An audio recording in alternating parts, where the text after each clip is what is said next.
যে রাস্তার ধারে একটা ছোট ঘন্টা ছাগলের বাচ্চা মরে পড়ে আছে। ছাগলের বাচ্চাটা কেমন বাপুরে? আল্লাহর নবী বলছেন ওর কানগুলা যেন ছোট ছোট। হযরতে জাবের বলছেন যেন কানগুলা ছোট ছোট আমরা দেখলাম। আসাক্কা মাইয়াতিন, আর মুরদাম ছাগলের বাচ্চা রাস্তার ধারে যেন পড়ে আছে। ফাতানাওয়ালাহু ফাখাযা বিউজনিহি, আল্লাহর নবী করলেন কি ছাগলের বাচ্চাটার কাছে গিয়ে উপস্থিত হলেন। ফাতানাওয়ালাহু, আল্লাহর নবী করলেন কি ওই ছোট ছাগলের কানগুলা, একদম ছাগলের কান তো বড় বড় হয়, বাচ্চা ছোট হলো কানগুলো বড় হয়, কিন্তু কানগুলা যেন একদম ছোট ছোট। আল্লাহর নবী ওই যে ছাগলের কানটাকে ধরলেন, একটা কানকে ধরলেন। ফা আখাযা বিউজনিহি, ওই কানটাকে ধরলেন। ধরার পরে বলছেন সুম্মা কালা আইয়ুকুম ইউহিব্বু আইয়াকুনা হাযা লাহু বিদিরহামিন। ওরে আমার সঙ্গীর সাথীরা শোনো, ওরে আমার বন্ধুরা শোনো, এই যে ছাগলের বাচ্চাটাকে তোমরা কে পছন্দ করো 1 দিরহামে কিনে নিতে? সাহাবীরা হতভম্ব খেয়ে গেলেন, বললেন ক্বালু মা নুহিব্বু আন্নাহু লানা বিশাইইন ওয়া মা নাসনাউ বিহি। কি না ভাই বেনামিতে ওয়া মা নাসনাউ বিহি। বাপজান আমার, যেমনই আল্লাহর নবী বললেন এই ছাগলের বাচ্চাটা কেউ কিনে নেবে, সাহাবীরা সবাই মিলে এক উচ্চ স্বরে বললেন মা নুহিব্বু আন্নাহু লানা বিশাইইন ইয়া রাসূলুল্লাহ ইয়া হাবিবাল্লাহ, এই ছাগলের বাচ্চাটা আমরা কেউ কিনে নিতে পছন্দ করি না। ওয়া মা নাসনাউ বিহি ইয়া রাসূলুল্লাহ, ছাগলের বাচ্চাটা আমরা নিয়ে কি করব? এটা তো মরে গেছে আল্লাহর নবী, এটা তো মরে গিয়েছে, কি আমাদের লাভ হবে? না না, আমরা কেউ এটাকে পছন্দ করতে চাই না, কেউ আমরা পছন্দ করি না, আল্লাহ রাসূল আমরা কেউ এটা নিতে রাজি নয়। সুম্মা কালা আতুহিব্বুনা আন্নাহু লাকুম।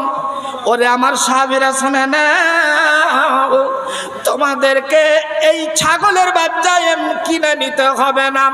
আতুহিব্বুনা আন্নাহু লাকুম, আচ্ছা বলো তো এই ছাগলের বাচ্চাটাকে এমনি তোমাদেরকে ফ্রি দিয়ে দেব, ফ্রিতে তোমাদের দিয়ে দেওয়া হলো, আচ্ছা বলো বিনা মূল্যে তোমাদের দিয়ে দেওয়া হবে, কে তোমাদের মধ্যে পছন্দ করো এই ছাগলের বাচ্চাটাকে আপন বাড়ি নিয়ে যেতে চাও?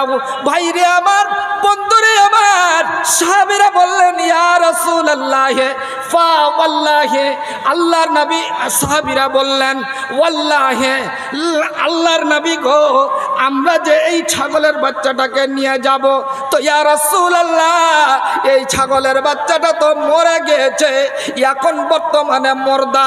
তারপরে আল্লাহর নবী যদি জীবিত থাকতো তারপরে আমরা একে নিতাম না। কেন? এই ছাগলের কানগুলা যেন বন্যা লেগে আছে, দেখতে অসভ্য লাগছে আল্লাহর নবী, এটা আমরা নিতাম না। বাজারে বিক্রি করতে গেলেও একে কেউ করতো না, কেউ একে কিনে নিত না, কারণ আল্লাহর নবী ওর কানগুলা ছোট ছোট।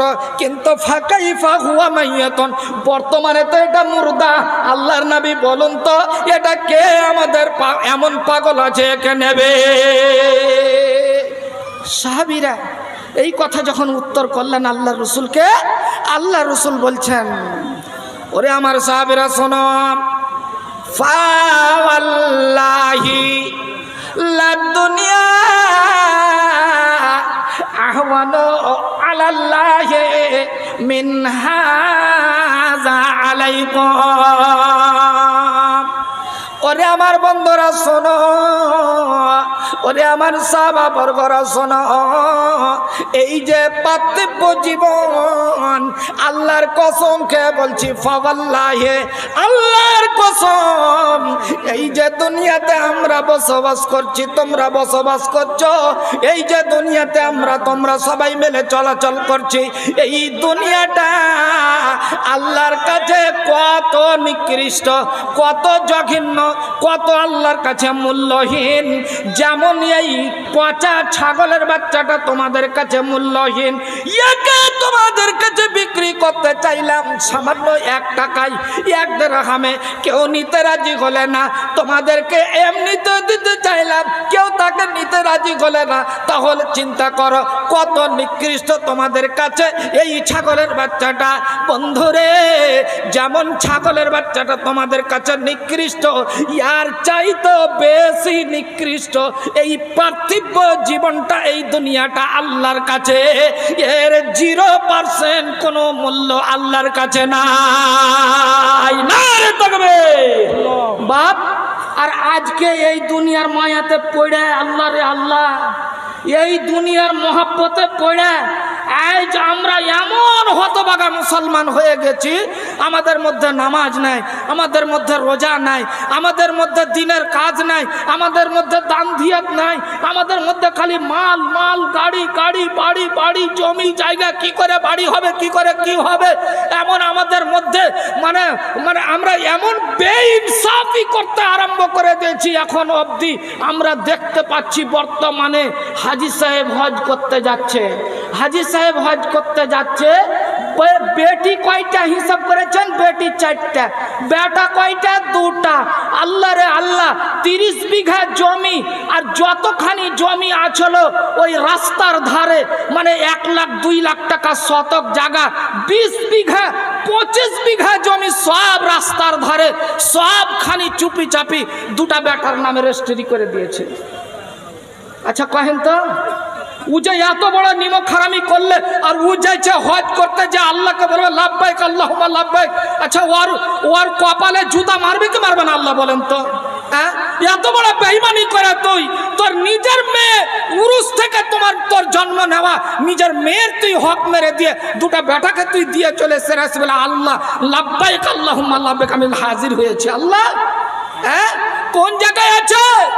আল্লাহর কাছে জবাব দিতে হবে। এই ধরনের মুসলমান আমরা তৈরি হয়েছি, বেঈমান মুসলমান আমরা তৈরি হয়েছি। আজ আমরা নিজেকে মুসলমান দাবি করছি। একবার তো খালি ময়রা দেখেন, ময়রা তো একবার দেখেন কি অবস্থা হবে। ভাবছেন আমার, চিন্তা করে দেখুন, আল্লাহ রাব্বুল আলামিনের নবী জনাবে রাসূলুল্লাহ বলেন সাল্লাল্লাহু আলাইহি সাল্লাম বলছেন, এই আমার সাহাবা বর্গরা শুনে নাও, লাউ কানাতিদ দুনিয়া তাআদিলু ইনদাল্লাহি জানাহা বাউযাতিন মা সাকা কাফিরাম মিনহু শারবাতাম মা।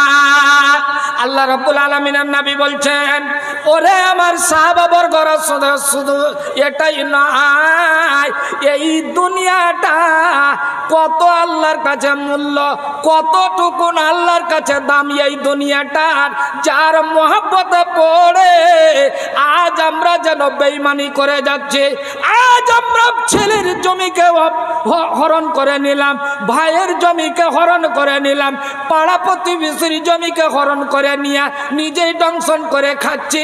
আজ আমরা করি কি, সব জায়গায় যেন বেঈমানি করে যাচ্ছি। আজ আমরা সুদে লিপ্ত, আজ আমরা জেনায় লিপ্ত, আজ আমরা যেন শয়তানিতে লিপ্ত আছি। বাপজান আমার, এই দুনিয়ার মোহে পড়ে গিয়া, এই দুনিয়ার মহব্বতে পড়ে গিয়া নিজের গায়ের রক্তর যেন গরম দেখাচ্ছি। বন্ধুরে, এই দুনিয়াটা আল্লাহর কাছে কতটা দামি। নবী বলছেন, লাউ কানাতিদ দুনিয়া, যদি এই দুনিয়াটার একটা মাছির পর আছে, একটা মশার পর আছে মাছির পরের ডেনাখানের সমান। যদি আল্লাহর কাছে এই দুনিয়াটার সারা পৃথিবীটার যদি দাম থাকতো, মূল্য থাকতো, তাহলে মা সাকা কাফেরাম মিনহা শারবাতাম্মা, আল্লাহর কসম আল্লাহ রাব্বুল আলামিন এক ঢোক পানি কোন বেঈমানকে দুনিয়াতে পান করতে দিতেন না। দুনিয়ার কোনো মূল্য নাই বাপ, দুনিয়ার কোনো মায়া, দুনিয়ার আল্লাহর কাছে কোনো দাম নেই আল্লাহর। যার কারণে আল্লাহ রাব্বুল আলামিন বেঈমানকে খাওয়াচ্ছেন, একজন মদখোরকে খিলাচ্ছেন, সুদখোরকে দিচ্ছেন, বেনামাজিকে দিচ্ছেন, বেঈমানকে আল্লাহ খাবার দিচ্ছেন, বেদিন মুশরিক সবাইকে আল্লাহ সুখে রেখেছেন। কিন্তু আজ এই দুনিয়ার মায়ায় যারা পড়ে গেল, দুনিয়ার মহব্বতে যারা পড়ে গেল, যারা মাল মাল করে নিজের জীবন খারাকে কাটিয়ে দিল, আর হঠাৎ করে আজরাইল বুকের উপরে চেপে তার দম কবজ করলো, তার অবস্থা কি? আল্লাহ রাসূল সাল্লাল্লাহু আলাইহি ওয়াসাল্লাম সতর্ক বার্তা দিচ্ছেন, সতর্ক বার্তা দিলেন, আমার পৃথিবীর ভাইরা, পৃথিবীর বান্দা বান্দিরা, হে আল্লাহর বান্দা বান্দিরা শোনো। একটা হাদিসে কুদসি আল্লাহ রাসূল সাল্লাল্লাহু আলাইহি ওয়াসাল্লাম বর্ণনা করে বললেন, হে আমার ভাইরা শোনো, ইয়াকুলুল আব্দ, হযরত আবু হুরায়রা হচ্ছেন হাদিসটার রাবী, ইয়াকুলুল আব্দ মালি মালি ওয়া ইন্নামা লাহু মিন মালিহি সালাস।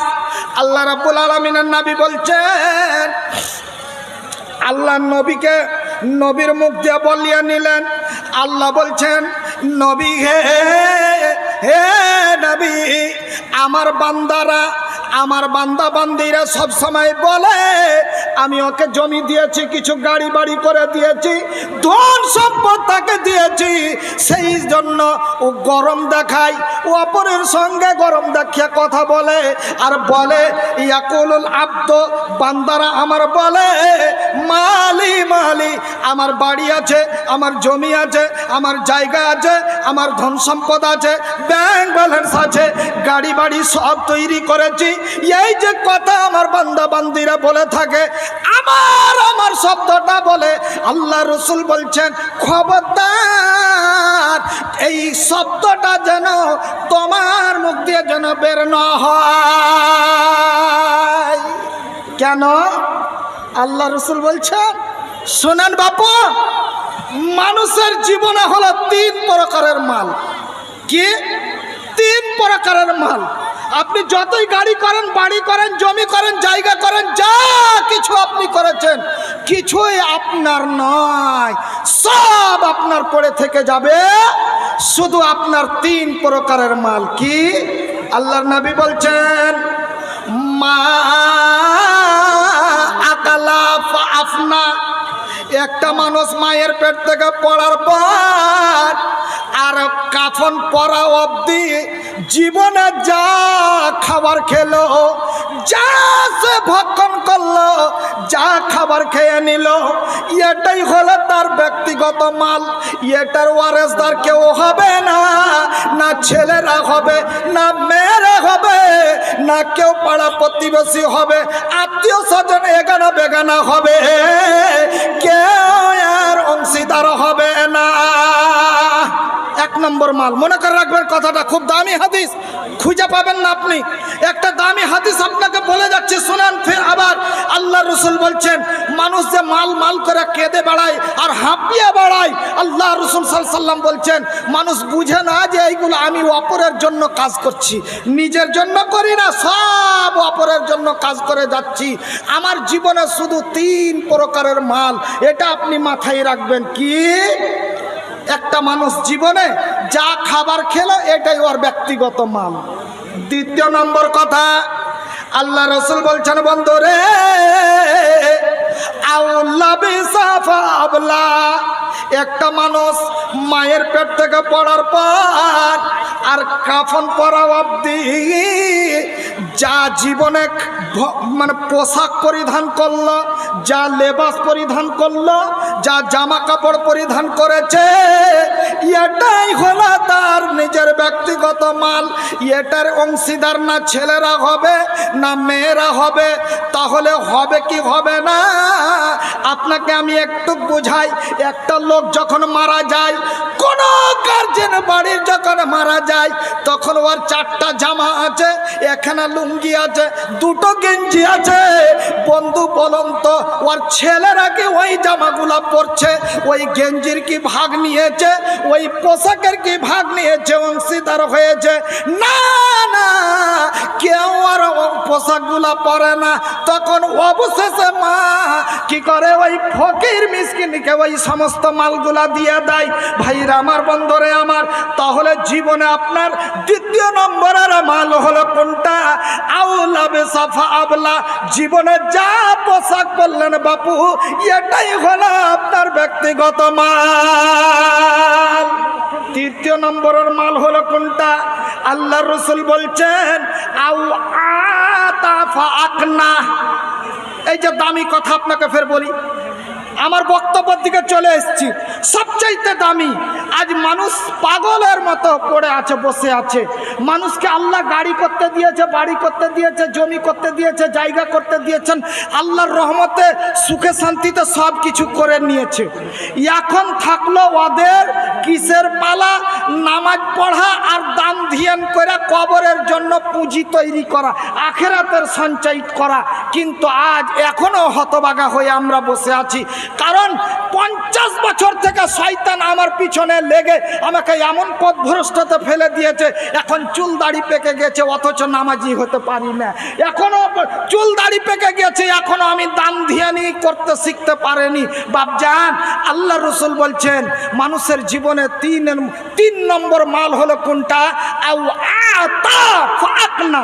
আল্লাহ রসুল বলছেন যাকে আল্লাহ ধন সম্পদ দিয়েছে, জমি জায়গা গাড়ি বাড়ি দিয়েছে, এই জমি জায়গা গাড়ি বাড়ি থেকে ও উপার্জন করবে, জমি থেকে ধন উপার্জন করবে, ধান উপার্জন করবে, ফসল উৎপাদন করবে, আর করার পরে সূক্ষ্মভাবে বাড়ি নিয়ে আসবে, আর ওখান থেকে ও আল্লাহর রাস্তায় দান করবে। এটা হলো আর ব্যক্তিগত 3য় নম্বরের মাল। এই 3 নম্বর মাল ব্যতীত এই 3 ধরনের মাল